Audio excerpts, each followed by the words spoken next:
desde el huerto de Getsemaní hasta su agonía en el Gólgota,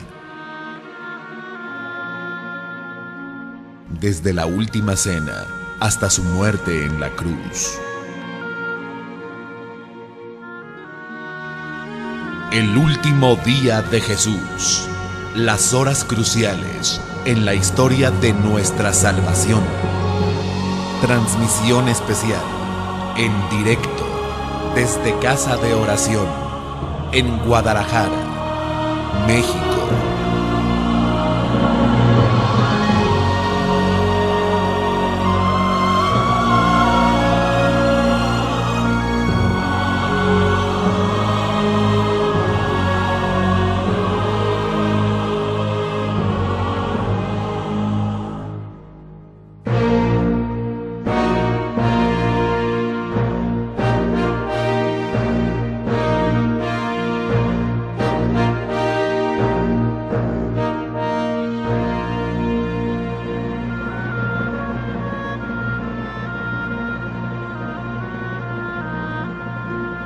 Darles una cordial bienvenida a todos ustedes que decidieron venir en esta reunión especial, y a todos los que nos escuchan por internet. Vamos a tocar una serie que se llama El último día de Jesús. Las últimas horas en la vida de Jesús aquí en la tierra. Sucedieron muchas cosas, hay muchas lecciones. La historia de nuestra salvación se escribió en ese último día de Jesús. Este es el tema número 1 de esta serie. Se titula Su hora había llegado. Su hora había llegado. Las Escrituras establecen de principio a fin que la muerte de Jesús, la muerte de Cristo, fue determinada y ordenada soberanamente por el Padre. En Isaías 53, versículo 10, describe proféticamente los sufrimientos del Mesías. El versículo 10 de Isaías 53 dice que Jehová, Dios el Padre, quiso quebrantarlo, sujetándolo a padecimiento. Dios el Padre quiso, esa era su voluntad. Y surge una pregunta: ¿sacrificó Dios a su Hijo? La respuesta es que precisamente eso es lo que las Escrituras aseguran. Dios sacrificó a su Hijo. Pero viene otra pregunta: ¿por qué el Padre sacrificó a su Hijo? Isaías 53, versículo 10 nos sigue dando la respuesta a esta pregunta. Dice: cuando haya puesto su vida en expiación por el pecado. El vocablo expiación significa limpiar el pecado, significa perdonar el pecado. Entonces Dios, el Padre, tenía el propósito de perdonarnos en Cristo, de limpiar todos nuestros pecados, echarlos a lo profundo de la mar, pero esto tenía que ser a través del Cordero de Dios, de Jesús. Dice la Biblia, en Apocalipsis, y Pablo habló también en una de sus epístolas, que refiriéndose al Cordero que había sido inmolado aún desde antes de la fundación del mundo. ¿Qué significa eso? Que en la mente de Dios siempre estuvo el salvarnos, el rescatarnos. El Cordero que fue inmolado desde el principio del mundo, dice en Apocalipsis 13:8.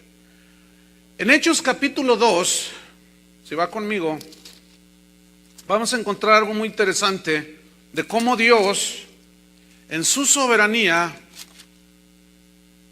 había planeado la muerte de Jesús para salvarnos a nosotros. Hechos 2:23 dice así.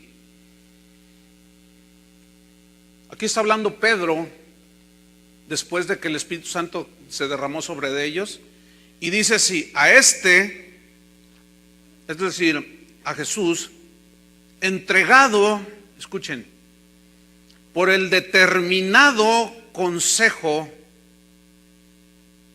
o decisión, aquí consta que significa decisión, y anticipado conocimiento de Dios.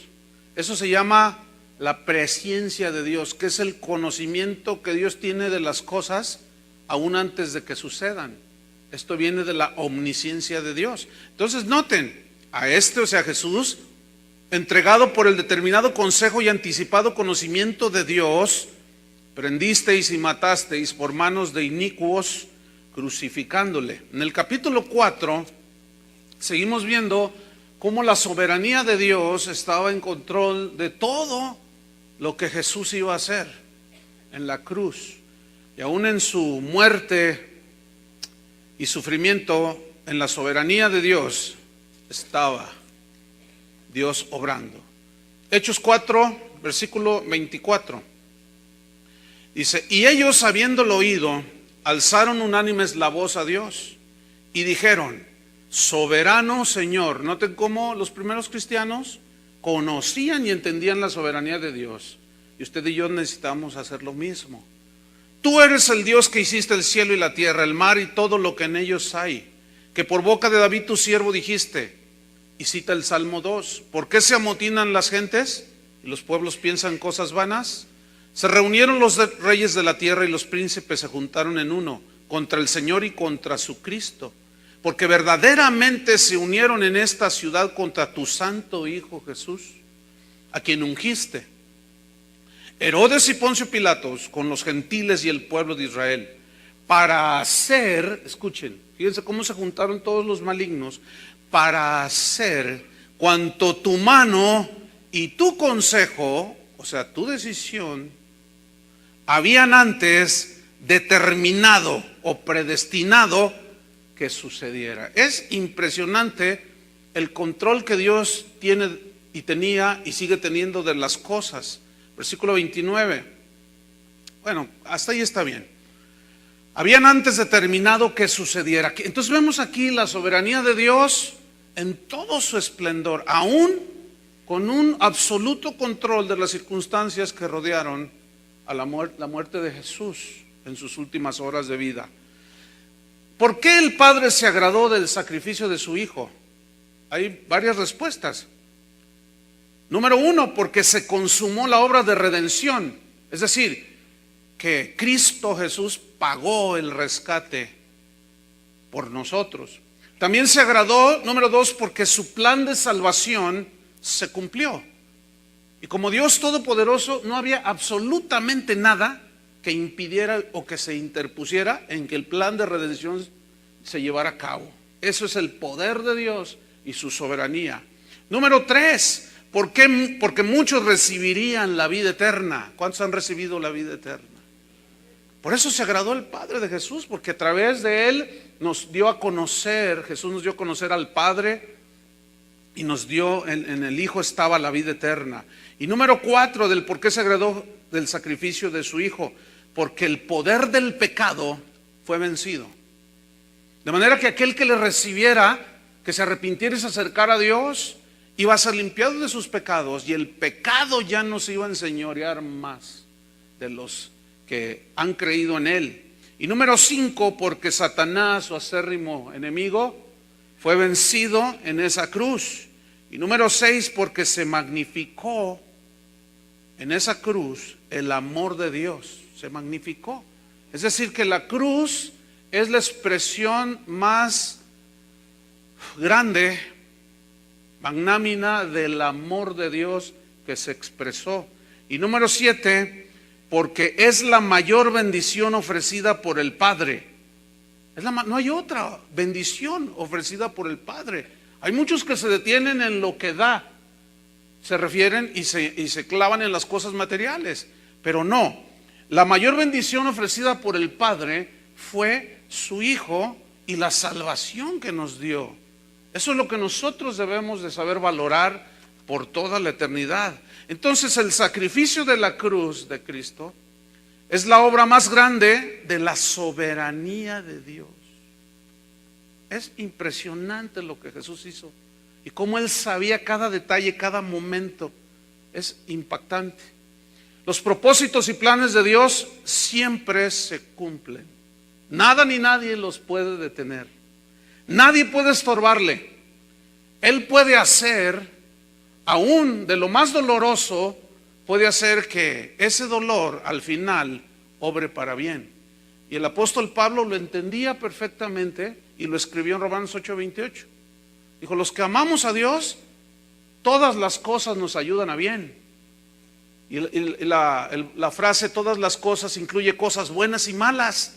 Y aquí es donde muchos cristianos se atoran. ¿Por qué? Porque no conocen al Dios soberano, que es poderoso para hacer del dolor al final, para hacer de la tribulación y de la confrontación y de lo que sea, al final hacer algo, sacar algo bueno para nosotros. La expresión más maravillosa de esto fue precisamente el sacrificio de Jesús. No hay nada más doloroso, como vamos a estudiar, que alguien haya sufrido que lo que sufrió Jesús. Sin embargo, fíjense en qué se tradujo: en nuestra salvación.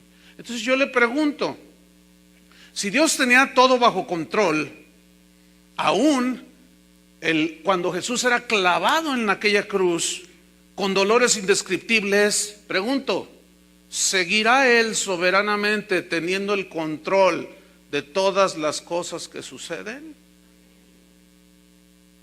Algunos no lo entienden.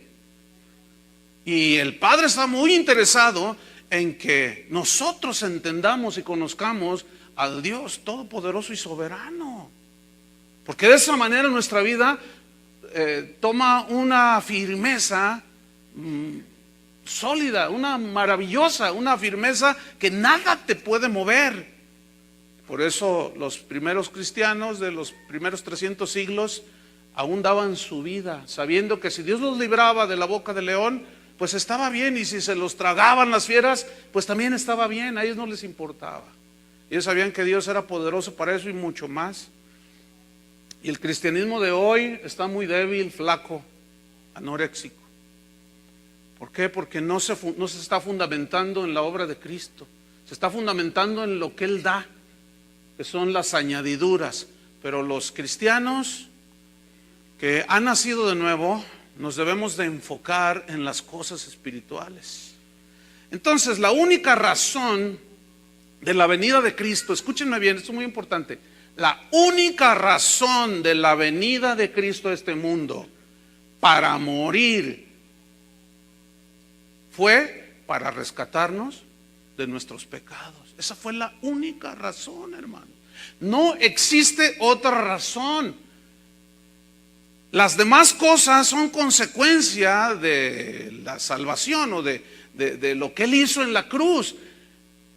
Y desgraciadamente en el cristianismo de hoy se han invertido las cosas y se pone más énfasis en las añadiduras que en el propósito que Dios tenía desde antes de la fundación del mundo, que era que su Hijo fuese sacrificado, el Cordero de Dios, para salvarnos de la condenación del infierno, hermanos. Vamos a ver Mateo capítulo 16, versículo 21, y vamos a ver cómo Jesús tenía un pleno conocimiento.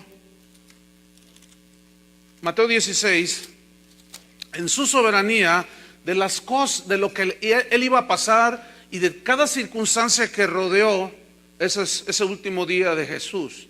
Mateo 16, 21, vamos a ver cómo Jesús hablaba sobre este tema de su soberanía. Dice, desde entonces comenzó Jesús a declarar a sus discípulos, o sea, los discípulos son los que creen, los que le siguen, que le era necesario, ¿qué? Ir a Jerusalén y padecer mucho de los ancianos y de los principales sacerdotes y de los escribas, y ser muerto y resucitar al tercer día. Noten que Jesús sabía perfectamente cuál era la misión a la que Él había llegado a esta tierra. Pero yo quiero que noten en este versículo cómo se muestra que los peores enemigos de Dios no son ni los ateos, ni aún los mismos demonios, sino los peores enemigos de Dios son y siempre han estado dentro de los que se dicen su pueblo. La historia se sigue repitiendo, hermanos. Los peores enemigos de Jesús, que son enemigos de la cruz de Cristo, siguen estando dentro de la iglesia. Espero que usted no sea uno de esos enemigos de la cruz de Cristo. Entonces vemos pues cómo Jesús sabía lo que él iba a vivir. Tenía pleno conocimiento. En Mateo 17, versículo 22, dice: estando ellos en Galilea, Jesús les dijo: el Hijo del Hombre será entregado en manos de hombres. Noten pues cómo él ya sabía. Noten cómo su mensaje a este respecto no era de las cosas materiales que él podía darnos. Él hablaba de su muerte, de su agonía, de su sacrificio, que era lo que le importaba, porque a través de esa muerte, usted y yo íbamos a tener acceso al Padre por toda la eternidad. En Mateo capítulo 20, versículo 17, Jesús sigue hablando y vemos cómo tenía total control de esta situación. Mateo 20, versículo 17, dice: subiendo Jesús a Jerusalén, tomó a sus 12 discípulos aparte en el camino y les dijo: he aquí subimos a Jerusalén, y el Hijo del Hombre será entregado a los principales sacerdotes y a los escribas, y le condenarán a muerte. Yo quiero que note usted cómo él sabía perfectamente. Él nunca tuvo dudas al respecto del por qué había sido enviado por el Padre. Jamás. Versículo 19: y le entregarán a los gentiles para que le escarnezcan, se burlen de él, significa, le azoten y le crucifiquen, mas al tercer día resucitará. Entonces el plan soberano de Dios estaba a punto de cumplirse. Juan dice que a lo suyo vino y los suyos no le recibieron. ¿A qué era lo suyo? A sacrificarse, a ofrecerse en sacrificio al Padre por nosotros. Pero los suyos, ¿quiénes eran los suyos aquí? El pueblo judío. No le recibieron. Mas a todos los que le recibieron, a los que creen en su nombre, les ha dado la potestad, el poder de ser hechos hijos de Dios, sean judíos o sean gentiles. Entonces el plan soberano de Dios estaba a punto de cumplirse. Los planes de los asesinos no eran ignorados por Dios, y mucho menos por Jesús, que él era el que sabía que había venido, y él mismo lo profetizó y lo habló. Seré entregado, los principales, los que están dentro del templo, esos me van a apresar, me van a juzgar injustamente, me van a dar una sentencia de muerte, me van a matar, me van a entregar a los gentiles. Esto es tremendo, hermano. El hecho de que Jesús sabía en su omnisciencia todo lo que iba a suceder. Vemos otra vez al Dios soberano hablando con una seguridad pasmosa de lo que le iba a suceder. Entonces los planes de estos no eran ignorados por Jesús. Veamos Mateo 26, versículo número 3. Mateo 26, 3. Dice: entonces los principales sacerdotes, los escribas y los ancianos del pueblo se reunieron en el patio del sumo sacerdote llamado Caifás.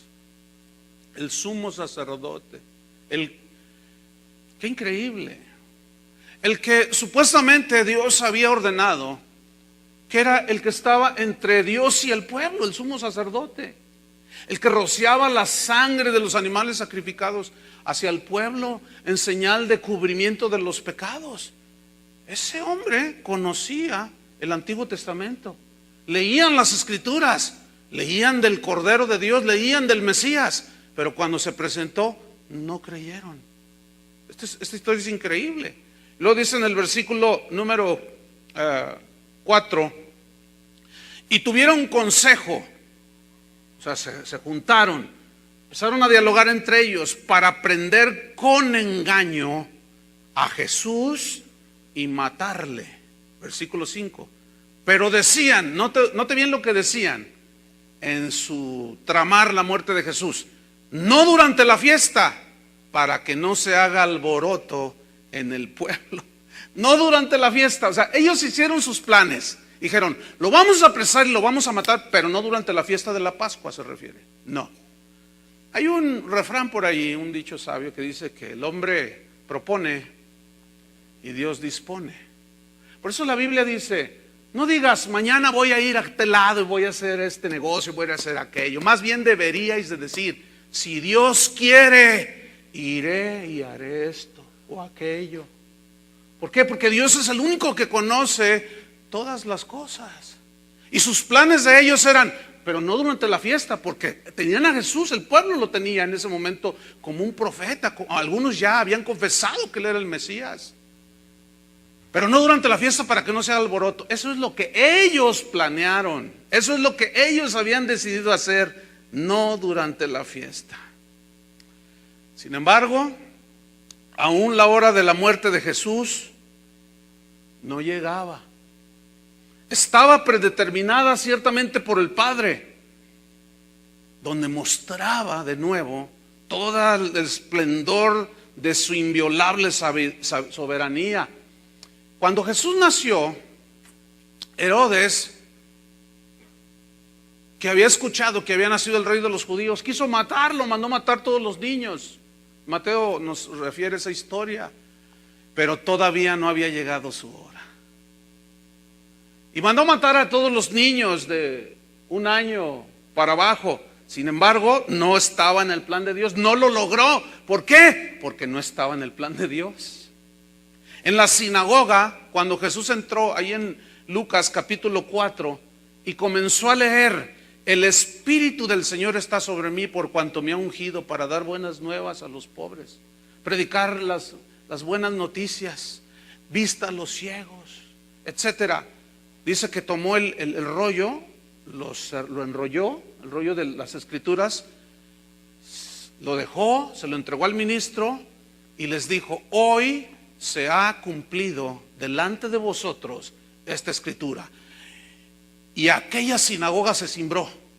Se cimbró porque lo que él estaba leyendo era precisamente unas escrituras que hablaban contundentemente de quién era el Mesías. Entonces cuando él dice, hoy se ha cumplido delante de vosotros, aquello se cimbró porque dijeron, miren, los que estaban en aquella sinagoga fueron testigos de la manifestación pública del Mesías. Sin embargo, dice la Biblia ahí en Lucas 4, 29 y 30, que empezaron a crujir los dientes y comenzaron a enojarse los principales y algunos otros de entre la sinagoga, y dice que los salieron fuera de la sinagoga y lo llevaron rumbo a un lugar para despeñarlo.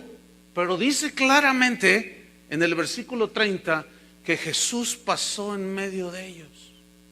Es decir, no lo pudieron tocar, no pudieron hacer nada. ¿Sabe por qué? Porque aún no había llegado su hora. Esa misma soberanía y poder absoluto que Dios tiene sobre las circunstancias, la sigue teniendo sobre nuestras vidas, hermano. Por eso los cristianos no debemos tener temor de nada. Porque si Dios no lo permite, no va a pasar nada. Y si lo permite, Él tiene un propósito. Con Dios no perdemos, hermano. A Él no se le escapa. A veces nosotros oramos, Señor, ¿qué no has visto cómo estoy? No, fíjese que no ha visto, Seguramente se durmió el Señor por allí, ¿verdad? ¿Qué no has visto que tengo necesidad? No, pues a lo mejor estaba atendiendo a los cristianos allá en Rusia o qué sé yo, y pues México es tercer mundo, y pues cómo se va Él No, hermanos, ese no es el Dios que nosotros tenemos. El Dios que nosotros tenemos tiene control de absolutamente todas nuestras circunstancias. Escuche, de una manera personal. Por eso Jesús enfrentó la muerte. Él sabía que su vida corría peligro, pero nunca se atemorizó de enfrentarlo. ¿Por qué? Porque Él sabía que todavía su hora no había llegado. Él sabía en su soberanía que iba a haber un momento en que su hora iba a llegar, la hora de su muerte. Entonces ellos tramaron y dijeron, pero no durante la fiesta, para que no haya alboroto. Pero justamente ese era el plan de Dios, que muriera justamente, ¿cuándo? En la Pascua. Fíjese nada más.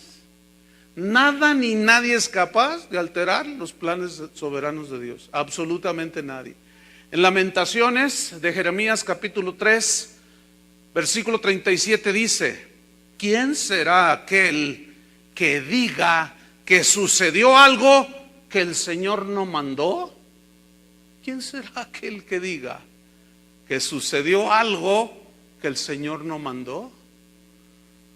A veces los cristianos pensamos que Dios, no sé, pues será por nuestra humana debilidad, yo le atribuyo a eso, de que pensamos como que Dios no tiene control de todas las cosas que suceden alrededor del mundo. Es más, hermano, si usted es entendido, se dará cuenta que todo lo que está pasando el día de hoy estaba profetizado, estaba dentro del control y el plan de Dios, hermano. Esto a los cristianos nos debe de producir una profunda seguridad de estar parados y bien anclados en el poder de Dios. Las cosas que suceden, pues, suceden porque Dios las determina en su omnisciencia, y en ese conocimiento que Él tiene de las cosas de una manera anticipada, es que Él traza sus planes. Caifás planeó. Él planeó. Él pensó que se sentía el jefe de todos. Dice, las cosas las vamos a hacer aquí, así, de esta manera. Vamos a tomarlo por engaño y vamos a hacerle así, así, así. Pero no conocía a Dios ese tipo.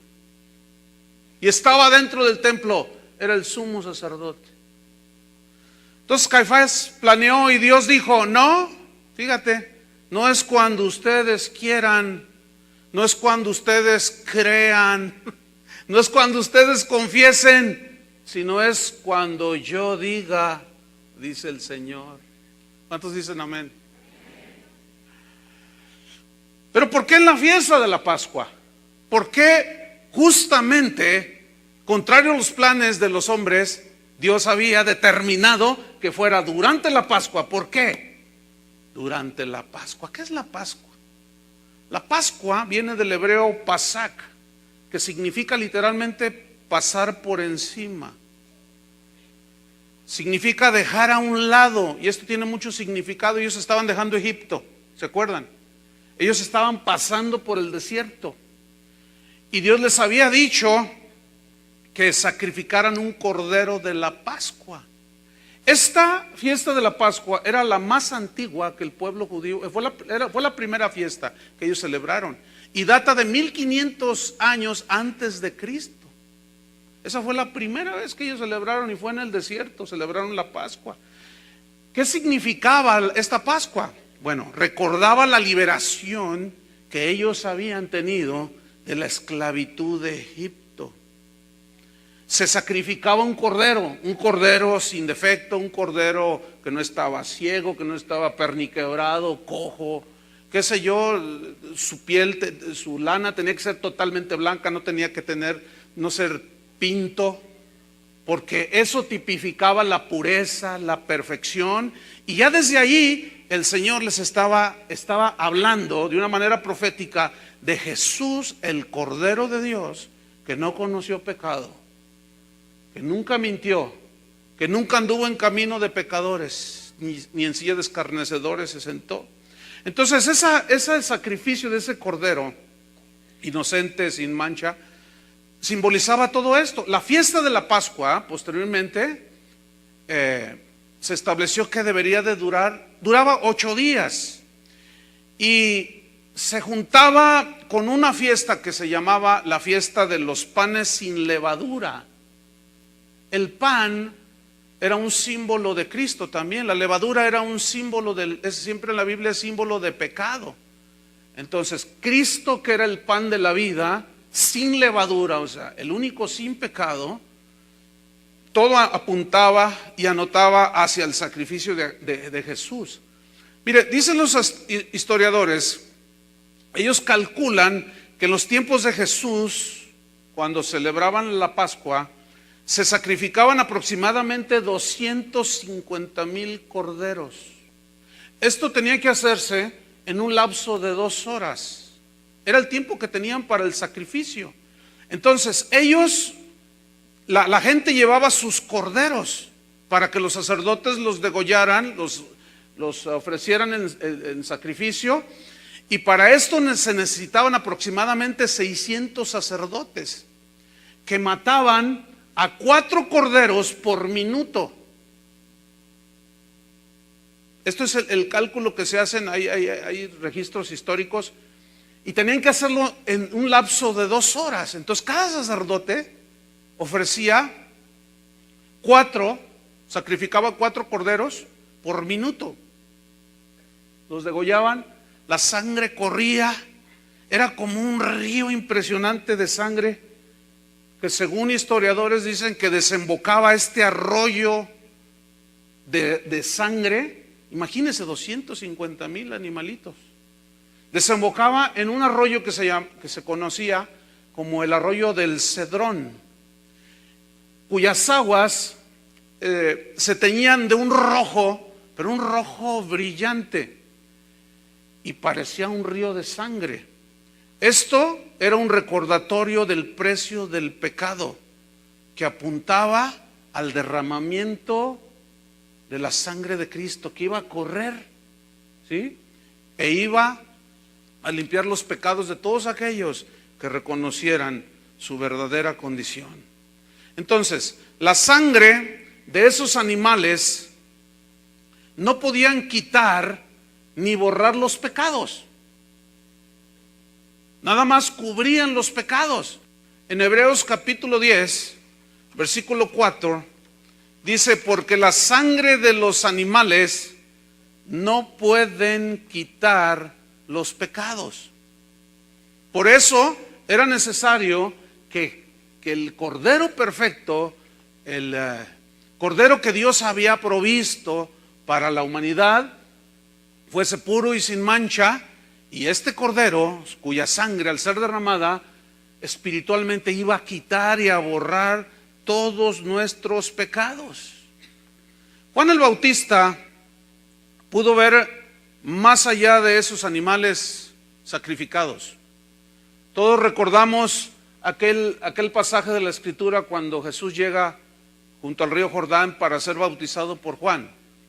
Y cuando lo vio, dice que la Escritura, que Juan el Bautista dijo: he aquí el Cordero de Dios que quita el pecado del mundo. Y este vocablo quita viene del griego airo, que significa borrar. Entonces los que estaban allí junto al río Jordán, cuando escucharon que Juan el Bautista dijo: este es el Cordero de Dios, los que estaban presenciando allí, los que estaban ordenados para vida eterna, los que Dios ya conocía que iban a creer, les fue revelado en ese momento el Cordero de Dios que quita, que borra los pecados del mundo.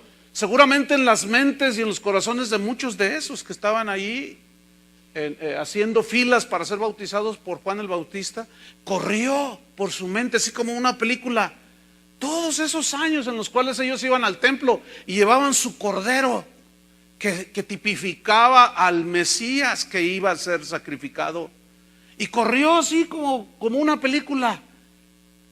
De manera que nosotros estamos viendo la realidad, nosotros estamos siendo testigos de la manifestación visible del Cordero de Dios. Qué momento tan más maravilloso para los que creyeron. Pero no quisiera estar en los botines o en los guaraches, porque usaban guaraches, sandalias, de aquellos que viendo al Cordero de Dios no creyeron en Él. Qué cosa tan más espantosa aquel día, llegar enfrente de Dios y decir: pues es que yo no quise nada con ese Cordero, quise seguir con mis sacrificios que nunca pueden quitar los pecados. Hace rato que venía rumbo a la reunión, prendí la radio, porque es común de que todas las estaciones de radio hablen de los sucesos de Semana Santa. Entonces puse una difusora y estaban hablando, lo dejé como 5 minutos, Estaban hable y hable del pontífice romano, del papa. Bueno, le cambié, dije, bueno, yo quiero oír algo, una historia, no sé, algo que digan sobre esto que se celebra en todo el mundo cristiano. Y cambié la difusora. Seguían hablando de los hombres. Yo dije, bueno, debe de haber una. Y tecleé otra ahí en el auto. Y seguían hablando de los hombres. Y me molesté, me enojé. Dije, ¿cómo es posible que la gente siga en esa ignorancia? A mí, ¿qué me importa el más encumbrado de los hombres? Que estudió en Alemania, que estudió en la universidad 15. A mí, ¿qué me interesa eso? ¡Qué desperdicio de tiempo! Pero lo que más me dio coraje fue que pongo una difusora, le cambié 4 veces y estaba hablando el ilustrísimo de aquí de Jalisco. Y estaba diciendo que es un día como hoy, hace casi 2000 años, un 7 de abril, exactamente así es donde la fecha, exactamente allí cae. Jesús, dice, estaba instituyendo nuevos rituales. Eso es totalmente falso, hermanos. Justamente todo el Antiguo Testamento, la celebración de la Pascua y todos los rituales de matar un cordero, de rociar, de hacer ceremonias, de lavamiento de manos y cuánta cosa, eran ceremoniales, era la sombra de las cosas, pero la realidad es Cristo. Ya el cristianismo, hermanos, no se trata de rituales. Hace rato alguien me preguntó por allí, así como muy de una manera muy solemne, preguntaban, ¿cuándo, pastor, hará la Santa Cena? Yo les dije, pues no sé. Mire, yo pude captar en esa persona que le preguntó a uno de los sugieres que la celebración de la Santa Cena, algunos cristianos, es muy triste decirlo, pero es la verdad, la toman como un ritual que no entienden. Deliberadamente, durante los últimos 3 años, no servimos la Santa Cena. ¿Sabe por qué?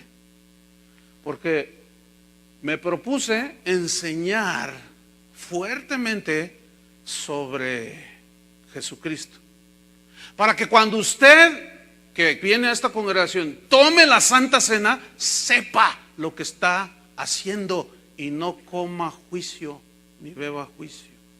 Algunos me criticaron, allí no son cristianos porque no celebran la Santa Cena.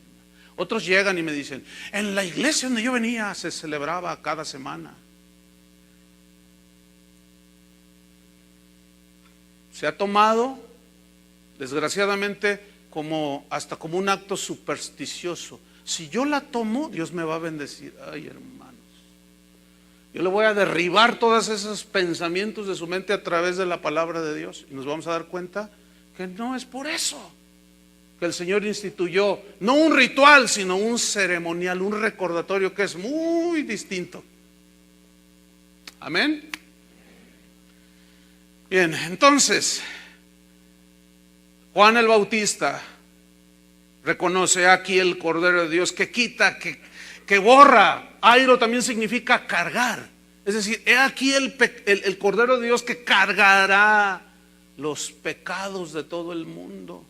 Había un ceremonial, un ritual de un carnero donde el sacerdote ponía las manos y simbólicamente transmitía los pecados de toda la gente en ese carnero y después lo dejaban ir, simbolizando que esos pecados eran llevados lejos. Y la Biblia dice que nuestros pecados fueron echados a lo profundo de la mar, que es una expresión simbólica del olvido que Dios hizo de nuestros pecados. Ya nunca más me acordaré de sus pecados y transgresiones, dice la Escritura. Eso, hermanos, es maravilloso. Si algo los seres humanos tienen es un sentido de culpabilidad. Pero la psicología actual habla de que no sientas esa culpabilidad. Es necesario que los hombres, el ser humano, sienta la culpabilidad de sus pecados. Por eso, hermanos, cuando la psicología que ha penetrado la iglesia trata de quitar la culpabilidad sin que la sangre de Jesús limpie los pecados de las personas, es lo peor que se les puede estar haciendo a las ovejas. Y ninguna condenación, dice, para los que están en Cristo Jesús, cuando algunos y muchos, diría yo, de los que están oyendo no han nacido de nuevo. Eso es trágico, hermanos.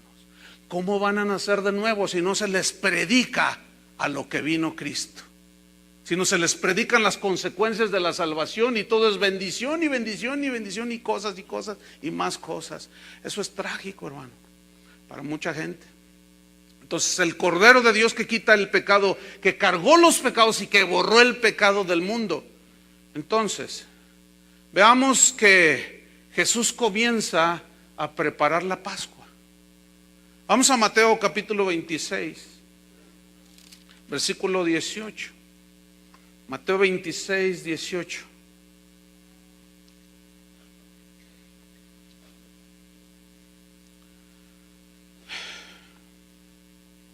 Vamos al 17, 26, 17. El primer día de la fiesta de los panes sin levadura, que era parte ya de la celebración de la Pascua, vinieron los discípulos a Jesús diciéndole: ¿dónde quieres que preparemos para que comas la Pascua? Es decir, el Cordero de la Pascua. Jesús literalmente comió con sus discípulos el cordero que alguno de los discípulos había llevado al templo para ser sacrificado por alguno de esos sacerdotes. ¿Dónde quieres?, le dice. Versículo 18. Él dijo: id a la ciudad a cierto hombre y decidle: el maestro dice, mi tiempo está cerca. Noten de nuevo el control de Jesús sobre su hora, que estaba muy próxima. Dice: en tu casa celebraré la Pascua con mis discípulos. Es increíble, pero en otro de los evangelios le dice a sus discípulos: miren, vayan y se van a encontrar a un hombre, van a ver a un hombre con un cántaro que lleva sobre la cabeza. Síganlo, él les dirá dónde se va a celebrar la Pascua. Entonces, qué increíble, hermano, qué detalle tan más. Aparentemente no tiene nada ese episodio. Van a ver a un hombre con un cántaro en la cabeza y lo siguen, y él les va a decir dónde quiero celebrar la Pascua. Entonces llegan los discípulos que no sabían ni cómo, y de pronto ven a un hombre con un cántaro. El asunto es este, que en ese cántaro llevaba agua, y el cargar agua no era propiamente una actividad de los hombres. Las mujeres eran las que iban a sacar agua del pozo. ¿Se acuerdan de la samaritana? Eran las mujeres que hacían esa labor como una tarea del hogar. Entonces era una actividad propia de las mujeres. Sin embargo, Jesús, qué increíble, hermano, sabía que un hombre iba a llevar, a lo mejor su esposa estaba enferma, no lo sabemos, y lleva el cántaro en la cabeza, y los discípulos van así, y de pronto yo me imagino a los discípulos: oye, Juan, Pedro, qué increíble, mira, ahí va un hombre con un cántaro en la cabeza. Yo me imagino a los discípulos, tal vez, no, o sea, estoy especulando, obviamente, pero se puede pensar, cabe este pensamiento así como: oye, qué increíble, ¿no, Pedro? Juan, es que ¿cómo es posible que Jesús hasta el mínimo detalle tiene control? Hasta el mínimo detalle sabe las circunstancias aún de que un hombre lleva un cántaro en la cabeza. Entonces ellos se acercan con él y le dicen: el Señor quiere celebrar la Pascua. ¿En dónde se va a celebrar? Qué increíble. En Lucas 22, señalo de Mateo 26, 18, cuando el maestro dice: mi tiempo está cerca. Pero en Lucas 22, versículo 15,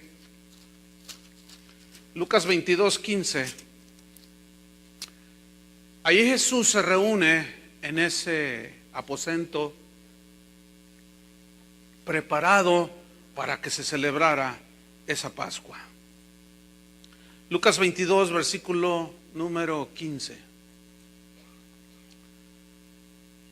En el 14 dice: cuando era la hora, se sentó a la mesa y con él los apóstoles.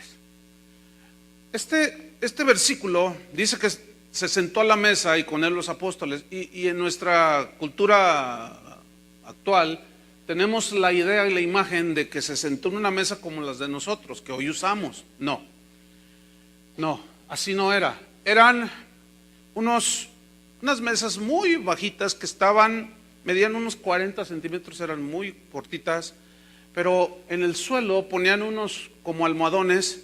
Entonces ellos se recostaban o se sentaban y de ahí tomaban. Así era en aquel tiempo. Entonces dice que se sentó a la mesa y con él los apóstoles, versículo 15. Y les dijo, cuánto he deseado comer con vosotros esta Pascua antes que padezca. Nosotros lo leemos así como, cuánto he deseado. Pero habla de, imagínate, escúchame bien, si esto estaba planeado aún desde antes de la fundación del mundo, y Jesús lo sabía, entonces ahí cobra más significado cuando Él dice, cuánto he deseado comer con vosotros. ¿Con quién? Con sus discípulos. Cuánto he deseado comer esta Pascua. Estaba a punto de cumplirse una de las profecías más impresionantes. Cuánto he deseado. Porque en ese momento del sacrificio de Jesús o previo, cuando Él establece la Santa Cena, estaba ya diciendo que todo eso quedaba en el pasado, todos los simbolismos, y que la realidad la estaban viendo Cristo. Entonces por eso les dice, cuánto he deseado, cuánto he anhelado comer con vosotros esta Pascua antes que padezca. Y si ustedes notan, está con signos de admiración, lo cual habla de un énfasis en la expresión de Jesús, diciendo, cuánto he deseado comer con vosotros esta última Pascua. Última. Ya no iba a haber más celebración de la Pascua, aunque los judíos que no creyeron lo siguen haciendo, siguen esperando. Llegó, murió, se fue y todavía lo siguen esperando, aunque hay muchos judíos llamados mesiánicos que han creído y el Espíritu Santo les ha revelado que Jesús era el Mesías. Entonces les dice, cuánto he deseado comer con vosotros esta Pascua antes que padezca. El verdadero Cordero estaba a punto, hermanos, de ser sacrificado. Eso es algo extraordinario, hermanos. 12 discípulos estaban con Él. 12 que decían que lo iban a seguir hasta el final. Mateo 26, versículo 20. Mateo 26, versículo 20. Dice así.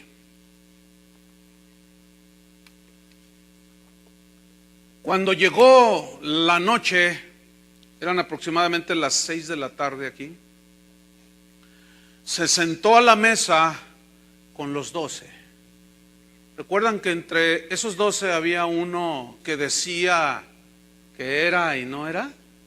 Pues estaba ahí sentado, estaba presenciando los últimos días de Jesús,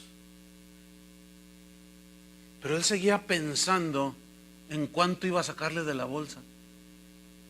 Estaba presenciando uno de los actos más maravillosos de la soberanía de Dios, pero su mente, aunque estaba allí, su mente estaba en las 30 monedas de plata que le iba a recibir como pago a su traición.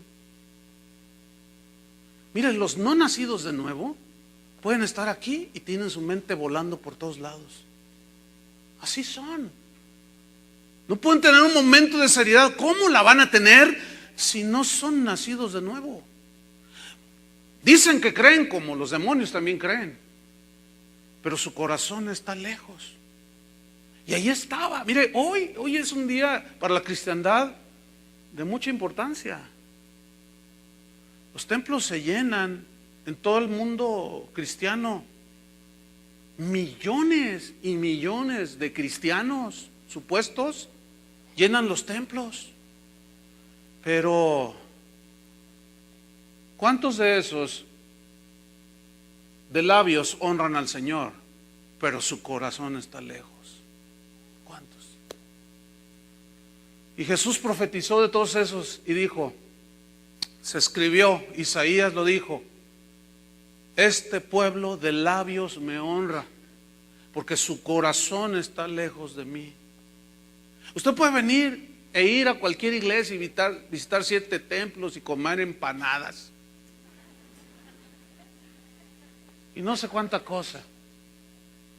Fíjese, uno de los locutores que venía escuchando, estaba dirigiendo los supuestamente eventos de Semana Santa, decía, hay una de las tradiciones que todo mundo le alegra en el corazón, es el comer empanadas afuera de los templos.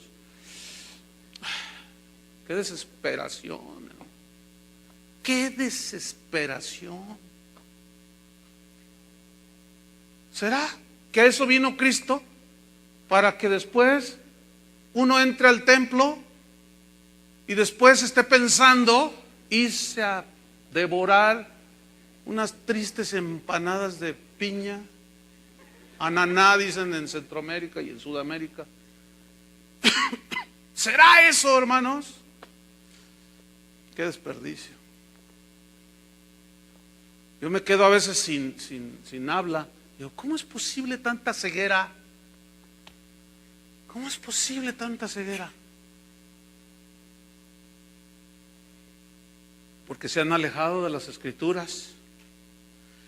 ¿Cuánto he deseado comer esta Pascua con vosotros? Cuando llegó la noche, se sentó a la mesa con los 12. ¿Qué más dice? Se sentó a la mesa con los 12. Ahora, cuando ellos se sientan a la mesa, acuérdense que Jesús les había dicho, vayan y preparen la Pascua. Había una serie de cosas que ellos tenían que preparar. Entonces, cuando Jesús llega al aposento donde celebraron la Pascua, pues los discípulos ya tenían preparada la mesa. Se entiende que ya estaba el cordero ahí, cortado en pedazos para comerlo también. Pero aparte del cordero, literal, ellos en algunas charolas ponían panes sin levadura, ¿sí? Pero también ponían copas con vino, y también en otros platos ponían hierbas amargas. Bien, estos elementos que formaban parte de la celebración de la Pascua, es obvio que tenían su significado, que había un simbolismo, eran como una sombra de algo que en el corazón de Dios iba a suceder esa noche del 7 de abril del año 30 después de Cristo. No voy a explicar eso porque sería perder un poco de tiempo. Por la cronología, 3-4 años de error, pero fue en el año 30 después de Cristo. Un 7 de abril, eso sí es exacto. Eran las 6 de la tarde y estaba el cordero de la Pascua que había sido sacrificado, los panes sin levadura. Jesús había dicho en aquel discurso de Juan 6, vuestros padres, les dijo a los suyos, comieron el pan en el desierto. Moisés no les dio el verdadero pan del cielo. Yo soy el verdadero pan del cielo. El que no come de este pan no tiene parte conmigo. Son los discípulos o los que lo estaban oyendo allí en Juan capítulo 6, estaban diciendo, ¿cómo ay, si se cree el pan divino? Que justamente eso es lo que Jesús aseguró que era el pan de la vida. Entonces esos panes que estaban allí en esa mesa simbolizaban ¿a quién? A Cristo. Ya lo expliqué hace un momento. La levadura era lo que mezclaban con los panes para que leudara y ensanchara el pan. Pero esta levadura, que siempre en la Escritura, la mayoría de las veces, simboliza el pecado, ¿sí? No debía de tener ese pan levadura, que era símbolo del pecado. Entonces, estaba ahí ese pan que simbolizaba a Cristo, sin levadura. Pero también estaba el vino. Y el vino en la Escritura simboliza el gozo de Dios.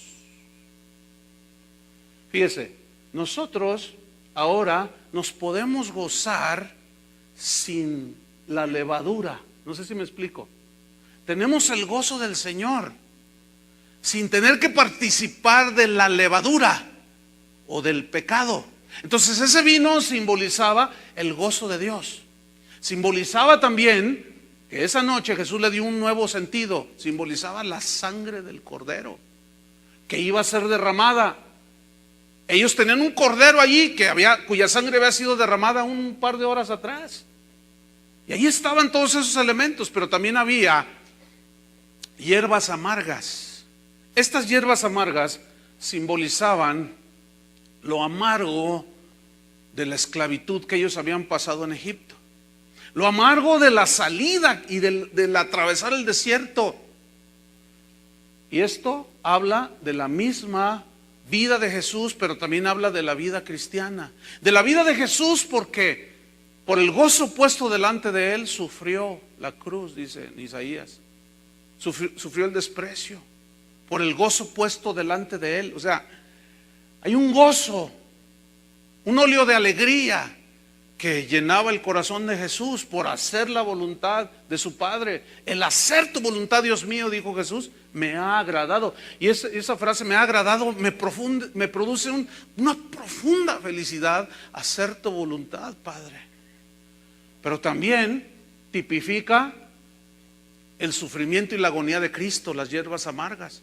Entonces hay una combinación ahí de dulzura, de gozo, con la amargura del sufrimiento y de la esclavitud y cuanta cosa.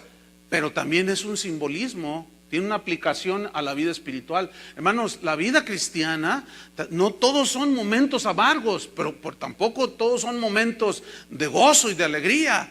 Tiene que haber una combinación. Ellos comían el cordero, tomaban el pan y con las hierbas amargas hacían una especie de salsa, vamos a llamarlo así, con algunos otros elementos que le ponían, granada, algunas frutas, y hacían esta especie de salsa. Entonces ellos tomaban el pan sin levadura y la metían en esa salsa y luego comían y tomaban del vino. Entonces habla de que, hermanos, ese evangelio que te promete pura felicidad y felicidad y felicidad y felicidad y felicidad, no es el evangelio de la Biblia, hermanos. Grabémoslo de una vez por todas. La vida cristiana son momentos dulces, momentos de alegría, pero también hay momentos de tristeza, ¿no es verdad? Entonces el cristiano sabe estas cosas.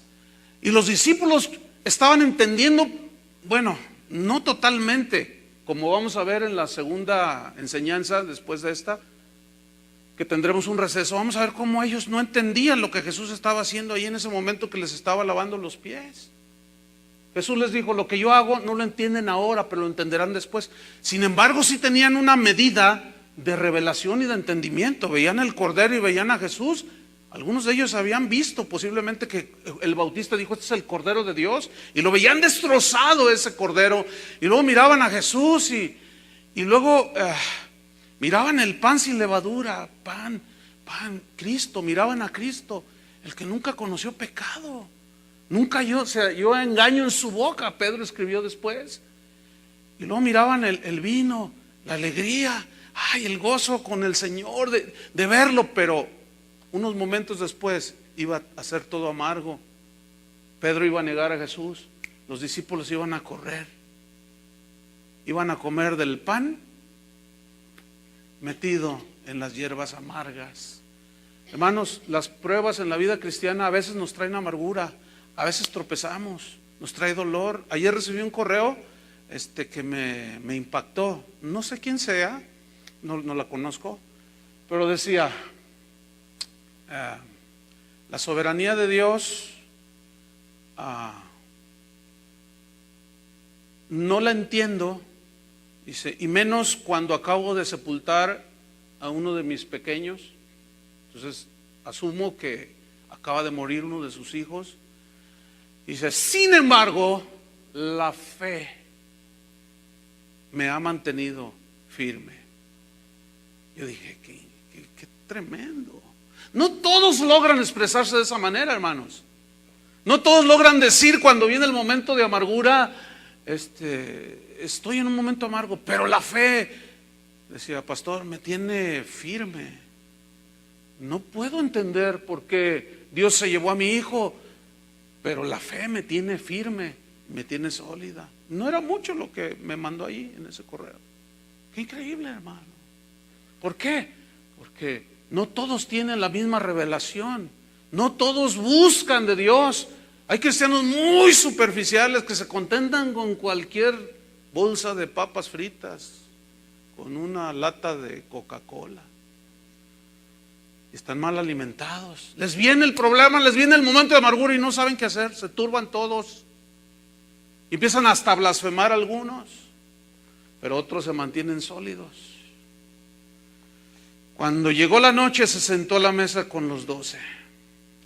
Los discípulos pues tenían todo allí ya. Faltaban, hermanos, unas cuantas horas para la consumación de la historia de nuestra salvación. Faltaban unas cuantas horas para que se consumara todo aquello que el Señor había deseado que un día se diera. Su hora había llegado. Desde el huerto de Getsemaní hasta su agonía en el Gólgota. Desde la última cena hasta su muerte en la cruz. El último día de Jesús. Las horas cruciales en la historia de nuestra salvación. Transmisión especial en directo desde Casa de Oración en Guadalajara, México.